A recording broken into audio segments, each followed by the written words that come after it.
President Obama is set to address the nation tomorrow night. He's under intense pressure to explain his decision to attack Libya and to outline his plan to bring this military campaign to a successful conclusion. And joining me now in their first interview since the attacks on Libya began, Secretary of State Hillary Clinton and Defense Secretary Robert Gates. Madam and Mr. Secretary, thanks so much for joining us. I'll start with you, Secretary Gates. The mission is a no-fly zone and civilian protection, but does not include removing Gaddafi from power, even though regime change is stated U.S. policy. So why not have, as part of the mission, regime change, removing Gaddafi from power? Well, first of all, I think you don't want ever to set a set of goals or a mission, military mission, where you can't be confident of accomplishing your objectives. And as we've seen in the past, regime change is a very complicated business. It sometimes takes a long time. Sometimes it can happen very fast, but it was never part of the military mission. NATO has assumed command and control for the no-fly zone, or is this weekend, but not yet for the civilian protection. When do we anticipate that happening?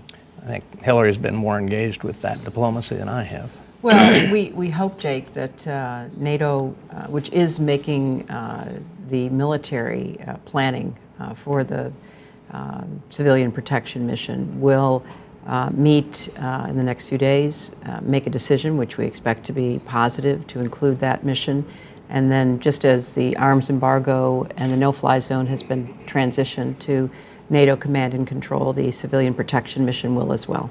What do you say to the people in Ivory Coast or Syria who say, where's our no-fly zone? We're being killed by our government too. Well, there's not an aircraft, there's not an air force being used. There is not the same level of force. The situation is significantly different enough that the world has not come together. However, in Ivory Coast, we have a UN peacekeeping force, which we are supporting. We're beginning to see the world coalesce around the very obvious fact that Mr. Gbagbo no longer is president. Mr. Ouattara is the president. So, you know, each of these situations is different. But in Libya, when a leader says, spare nothing, show no mercy, and calls out Air Force attacks on his own people, that crosses a line that people in the world had decided they could not tolerate. When do we know that the mission is done?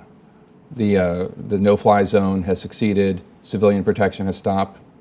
When? I would say, for all practical purposes, the implementation of the no-fly zone is complete. Now it will need to be sustained, but it can be sustained with a lot less effort than what it took to set it up. As I indicated in my testimony on the Hill, you don't establish a no-fly zone by just declaring it. You go in and suppress the air defenses, and that mission is largely complete. I think we have made a lot of progress on the humanitarian side, and his ability to move armor, to move toward a Benghazi or a place like that has pretty well been eliminated. Now we'll have to keep our eye on it because he still has ground forces at his beck and call, but the reality is they're under a lot of pressure. Their logistics, there are some signs that they're moving back to the west, away from Ajdabaya and other places. So I think that we have prevented the large-scale slaughter that was beginning to take place, has taken place in some places.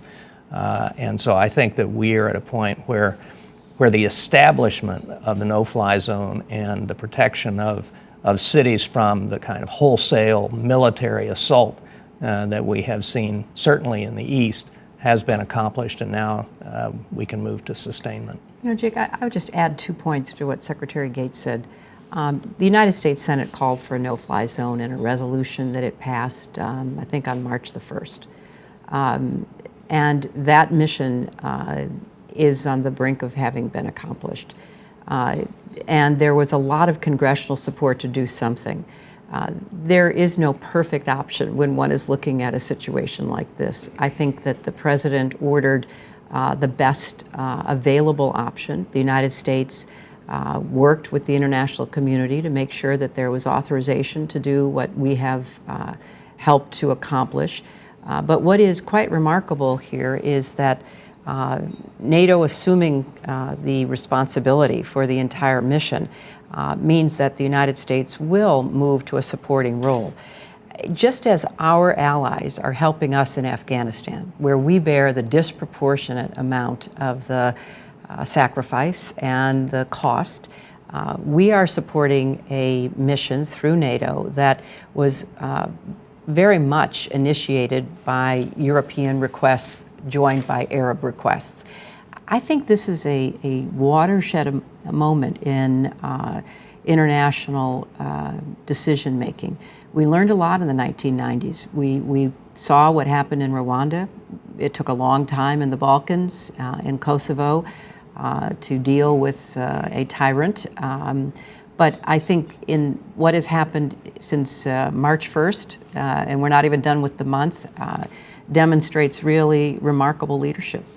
I would just add one other thing, and sort of a concrete manifestation of where we are in this, and that is we in the Department of Defense are already beginning to do our planning in terms of beginning to draw down resources, first from support of the no-fly zone and then from the humanitarian mission. Now, that may not start in the next day or two, but I certainly expect it to in the very near future. Well, and I wanted to follow on that. How long are we going to be there in this support role? Well, I think, as I say, we will begin diminishing the level of our engagement, the level of resources we have involved in this.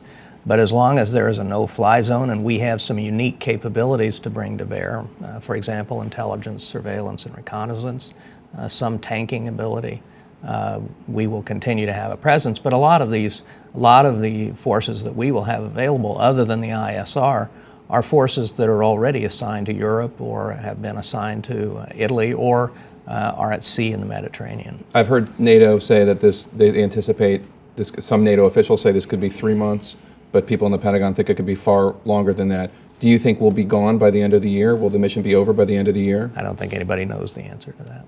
Do you think Libya posed an actual or imminent threat to the United States? No, it was not. It was not a vital national interest to the United States, but it was an interest.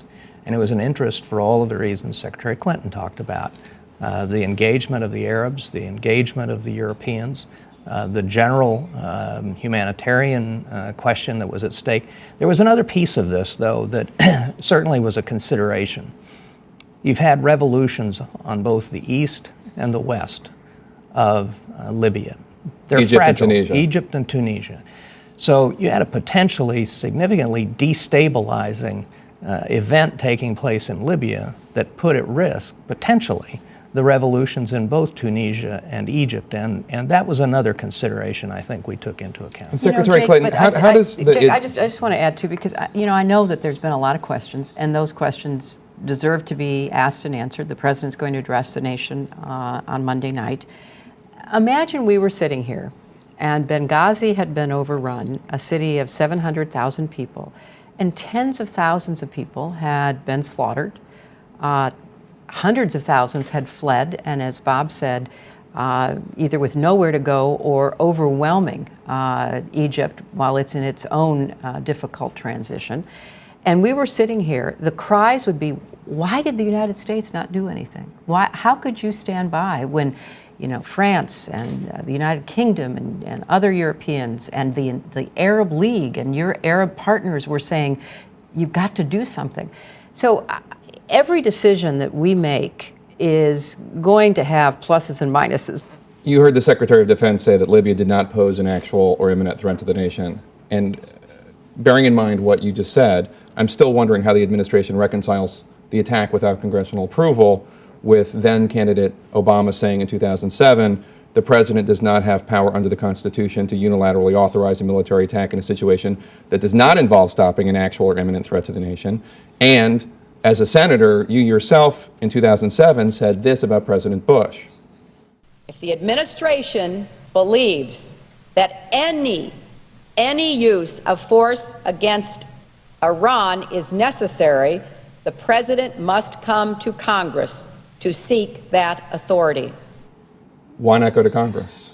Well, we would welcome congressional support, but I don't think that this kind of internationally authorized intervention, where we are one of a number of countries participating to enforce a humanitarian mission is the kind of unilateral action that either I or President Obama was speaking of several years ago. I think that this had a limited time frame, a very clearly defined mission, which we are in the process of fulfilling. I want to get to a couple other topics before you guys go, and one of them is in Yemen. President Saleh, a crucial ally in counterterrorism, seems quite on his way out. Secretary Gates, you said this week, we have not done any post-Saleh planning. How dangerous is a post-Saleh world, post-Saleh Yemen, to the United States? Well, I think it is a real concern, because the most active and at this point perhaps the most aggressive branch of Al-Qaeda in the Arabian Peninsula, operates out of Yemen. And we have had a lot of counterterrorism cooperation from President Saleh and the Yemeni security services. So if that government collapses or is replaced by one that is dramatically more weak, then I think we'll face some additional challenges out of Yemen. There's no question about it. It's a real problem. And Secretary Clinton, on Pakistan, Pakistan has been trying to block U.S. counterterrorism efforts in the Fatah region. It continues to work with terrorists who attack India. It held a U.S. diplomat in its prisons for several weeks, as I don't need to tell you. Has this relationship gotten worse in the last 6 months, U.S.-Pakistan? Well, Jake, it's a very challenging relationship because there have been some problems. We were very appreciative of getting our diplomat out of Pakistan, and that took cooperation by the government of Pakistan. We have cooperated very closely together in going after terrorists who pose a threat to both us and to the Pakistanis themselves. But it's a very difficult relationship because Pakistan is in a hard position trying to figure out how it's going to contend with its own internal extremist threat. But I think, on the other hand, we've also developed good lines of communication, good opportunities for cooperation, but it's something we have to work on every day. And finally, we've talked a bit about the end of this operation, how it ends. I'm wondering if you can envision the United States supporting a plan where Gaddafi is exiled. Would the U.S. be willing to support safe haven, immunity from prosecution, and access to funds as a way to end this conflict? Well, Jake, we are nowhere near that kind of negotiation. I'll be going to London on Tuesday for a conference that the British government is hosting. There will be a number of countries, not only those participating in the enforcement of the resolution, but also those who are pursuing political and other interventions. And the United Nations has a special envoy who will also be actively working with Gaddafi and those around him. We have sent a clear message that it is time for him to transition out of power. The African Union has now called for a democratic transition.